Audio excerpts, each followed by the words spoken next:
Tenemos en línea a Silvia. Silvia, ¿estás ahí? Sí, hola, ¿qué tal? ¿Cómo están? ¿Cómo estás, Gusto Silvia? hablar con ustedes. ¿Escuchaste un poquito lo que estábamos hablando con Sí, Jimena? sí, ¿Te, escuché, obviamente, estoy... te parece que es eh, una sociedad punitiva la nuestra? sí, pero, digamos, es una sociedad punitiva, pero es interesante pensar en qué clase de sociedad vivimos, Ujú. porque vivimos en una sociedad que es estructuralmente violenta, es Ujú. decir, no existen grupos de personas santas no violentas y Ujú. los violentos que están o los malvados que están encarcelados o que andan dando vueltas por allí.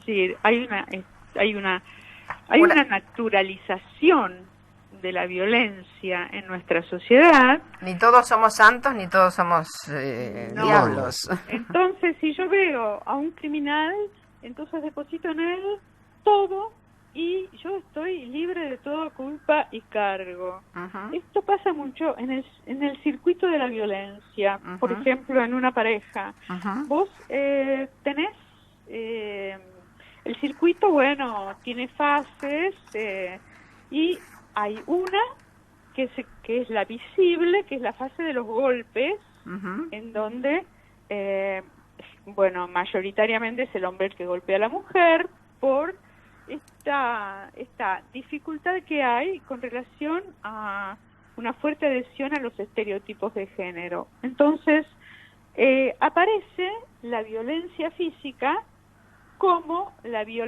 como el violento, el que golpeó es el violento, que después se arrepiente, después hay todo un periodo de, bueno, de etapa que se llama de La luna de conquista, la miel, luna de famosa. miel, Pero sí, vos conociste muy cerca el caso de Fabián Tablado, del que sí, veníamos hablando. totalmente. Ujú. Pero lo que yo te quiero transmitir es Ujú. que en la mitad de ese circuito Ujú. podemos ver la violencia física. La otra mitad está oculta. Es como, nosotros vemos la punta del iceberg, Ujú. no vemos lo oculto, que es la violencia emocional, por ejemplo. Ujú. Es decir, eh, existe la violencia emocional en todos los miembros de esta sociedad. Sí, en todos los Entonces, ámbitos, en los ámbitos laborales, en en las todos. instituciones, en las Sí. personas, entonces, En las parejas, en básicamente. las No, parejas. pero en las relaciones, jefe subordinados, también hay violencia. Entonces, hay una naturalización de la violencia que se da desde lo que te sucede en la vida cotidiana, como Ah. entrar a un banco y que te maltraten y Ajá. que no digas nada, Ajá. o que vayas a hacer un trámite o entres a un local a comprar algo y te hablen con displicencia y ni te registren. Ajá. Todo eso es también violento. Entonces, eh, poner toda la mirada en el violento que fue a la cárcel porque asesinó, obviamente que es una persona que ha llevado todo su componente patriarcal al máximo extremo y lo ha concretado en un acto que no son casos que no es un acto de emoción violenta, tienen que ver con las situaciones de sometimiento y desigualdad de género que tenemos en esta sociedad. O sea que es un tema cultural. Ese tema cultural está inmerso en nuestra sociedad y digamos, la cuestión es mucho más profunda de lo que se habla. Cuando la sociedad condena, no está condenando de una manera superficial y transmitiendo algo que caracteriza a la violencia, Ajá. que es la impotencia. Ajá. Entonces, el que asesinó llegó al grado, no es el grado máximo de poder y capacidad, sino es el grado máximo de impotencia. Ajá. Impotencia y violencia van de la mano. Ajá. Y en la sociedad, si lo trasladás desde lo micro a lo macro, en la sociedad vivimos en una situación y en un estado de impotencia, en donde no se cumplen leyes, no se cumplen normas, estamos en una situación que puede caracterizarse como anómica. Entonces, existe impotencia en la gente, y la impotencia te lleva rápidamente a la violencia. Sí, obviamente algo está pasando en esta sociedad para que tengamos 5 femicidios en pocos días y, como decíamos al principio, 3 muertes de jóvenes en el barrio 31, y ya estamos todos tan acostumbrados a escuchar todas estas cosas que ya las pasamos de largo, ¿no?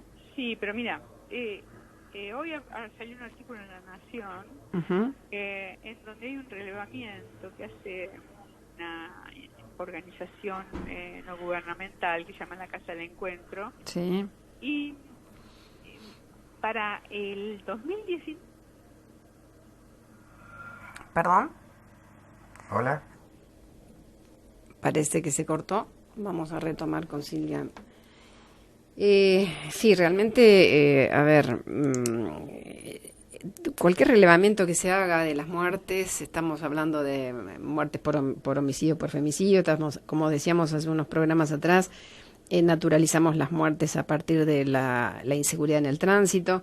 O sea, es una sociedad en donde hay convulsiones todos los días. Y mirá, lo que yo veo, por ejemplo, es que se ha naturalizado la interrupción de las comunicaciones a través de manifestaciones que cortan el tránsito. Ahora, la resolución del conflicto que llevó al corte del tránsito no se da. Entonces vamos a tener permanentemente corte de tránsito. Y volvemos a lo de Beatriz Arlo. Los actos no tienen consecuencias. Silvia... Misterman, ¿estás aquí? ¿Cómo estás? Sí, veníamos hablando de esto, ¿no? De la Casa del Encuentro, estabas comentando. Estabas hablando de la Casa del Encuentro. Claro, bueno, de que un incremento de los... Se produjo un femicidio cada 29 horas. Sí. O sea, y más de la mitad en la casa de la víctima. Entonces, los registros indican que en lo que va del año, en este año, existe uno por día. Es muy preocupante, ¿no? Porque no solo están estos femicidios, sino que están los femicidios vinculados, que es un nuevo concepto que no incorporó la justicia todavía, en donde las víctimas, además de las mujeres, son personas allegadas. La llamada venganza transversal. Claro, a niños o a familiares. Bueno, el niño que mataron en Santa Cruz, que lo tiraron de un barranco. Le tiraron al chiquito de 4 años. Sí. El tema es que el punitivismo. Sí, el punitivismo, digamos, la penitencia, la condena, no sirve. El sistema carcelario no rehabilita.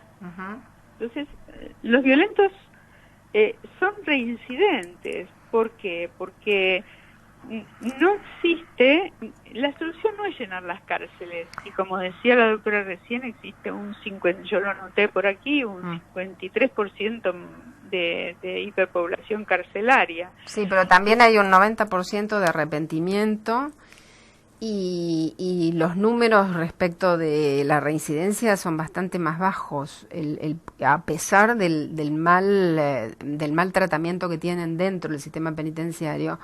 La gente no comete el mismo delito, sobre todo los delitos de sangre no son a repetición, obvio, pero son porcentajes muy bajos. Algunas veces, porque hay algunos que son criminales cebados, ¿no? Tablado lo que hizo, Tablado se casó en la cárcel, ustedes conocen la historia.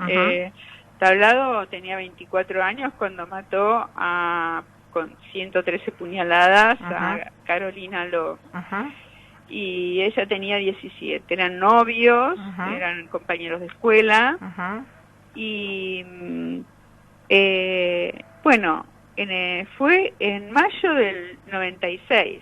Todavía no existía condena por femicidio Así que en realidad tuvo una condena por homicidio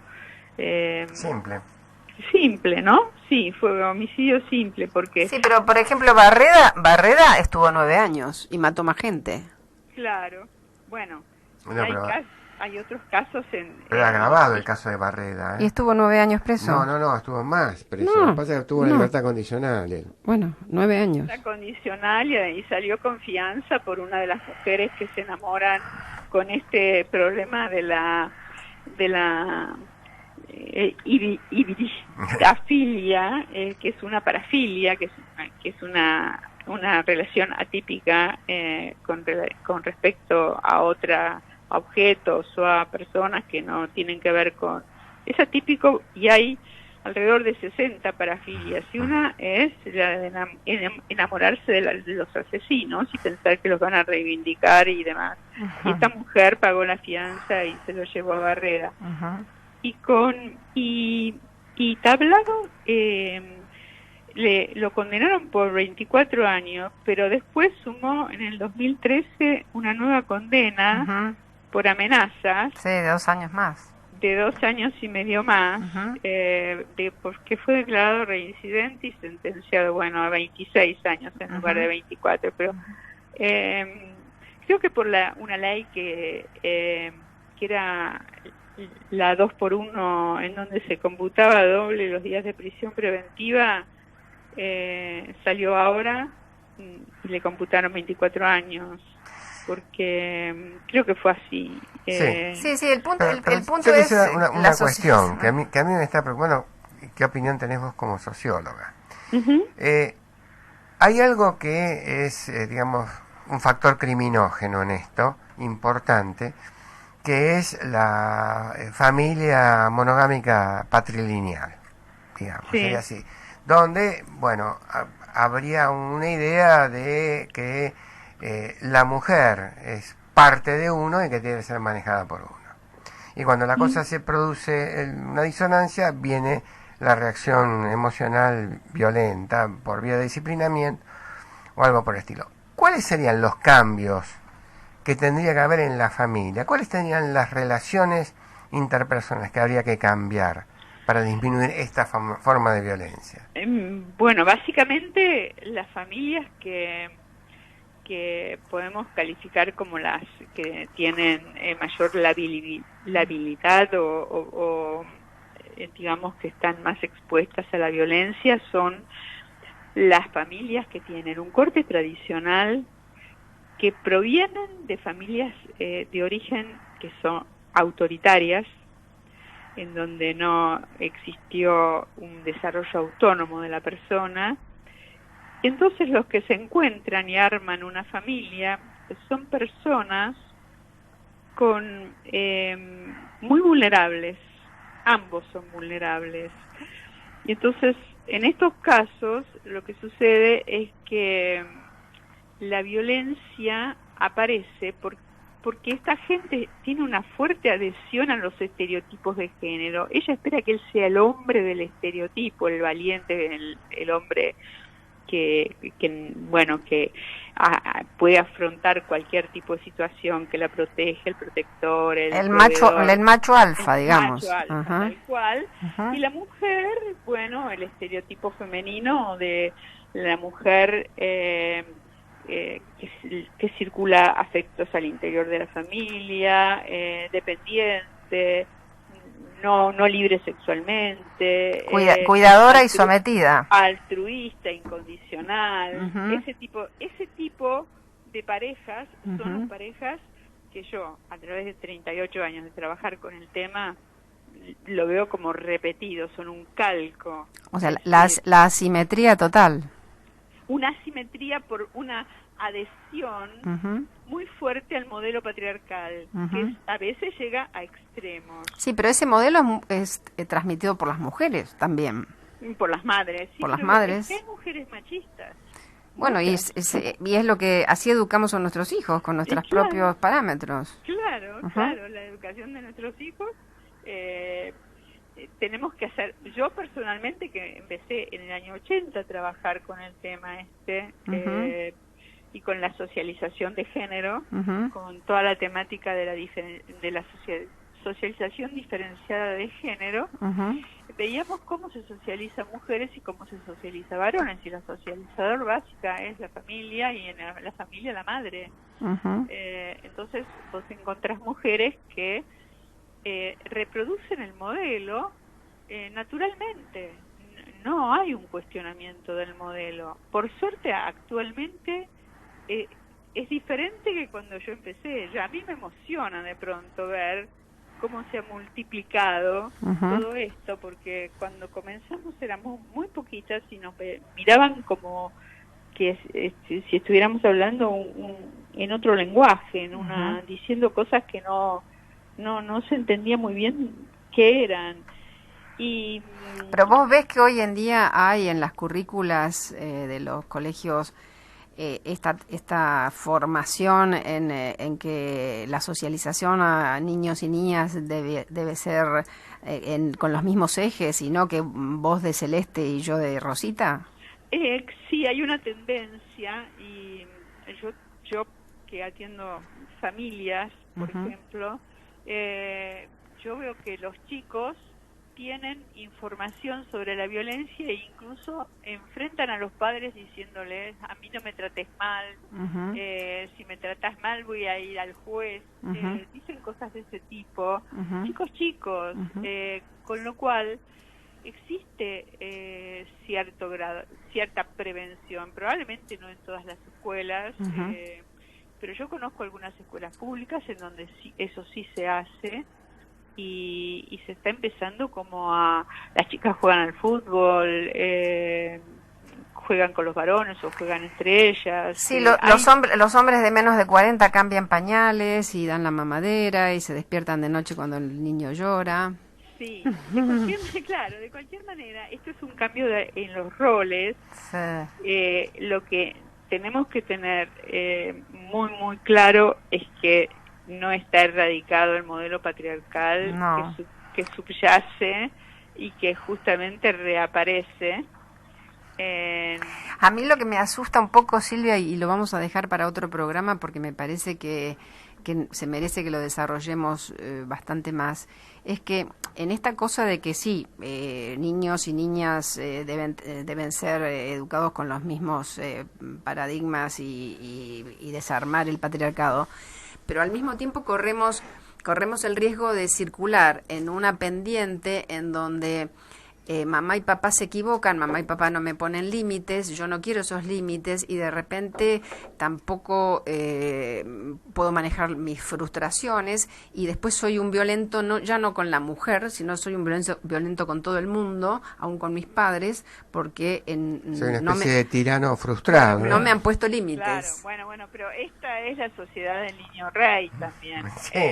Por eso las niñas ahora se agarran a las trompadas en los boliches. Porque yo creo que pasamos de un extremo a otro. Supongo que con el tiempo se llegará a una situación intermedia y una situación, ojalá, de mayor pacificación en las conductas y en las relaciones interpersonales. Si no es un péndulo, y entonces lo que antes hacían los machos, ahora lo hacen las hembras, y también se pelean como si fueran machos. Claro, pero eso es una distorsión total de la concepción, en donde uno piensa que los estereotipos rígidos de género, es decir, yo creo que las mujeres deben seguir siendo mujeres con sus características, y que no tienen por qué ocupar el lugar que ocupaba el hombre ni los mismos roles, y que los hombres tienen que seguir siendo hombres, pero dejar de lado esa desigualdad que es una desigualdad que ya viene como una idea del patriarcado, en donde el hombre es superior a la mujer. Eso tiene que ver con el ejercicio del poder. Claro, entonces es un poder que le viene dado en los genes, y que la diferencia que existe desde el punto de vista biológico entre sexos, femenino y masculino, se transforma en una diferencia Social. natural, Ajá, que es la naturalización por la cultura, ajá. de que la diferencia existe realmente y que los hombres son superiores. Esa es la base de la idea patriarcal. Silvia, se nos fue el programa. Pero bueno, a ver, gracias y te volvemos a convocar. Interesantísimo esto del poder, ¿no? Sí, es todo un tema. Lo que pasa es que es tan amplio todo esto que necesitas mucho tiempo. Sí, tomar aspectos. Seguro. Porque también es interesante ver qué le pasa a estas mujeres que se enamoran de los asesinos. Así es. Tema para trabajar en otro programa. Otro día. Gracias, Bueno, Silvia, un beso les mando grande. cariño, Suerte, adiós. hasta luego.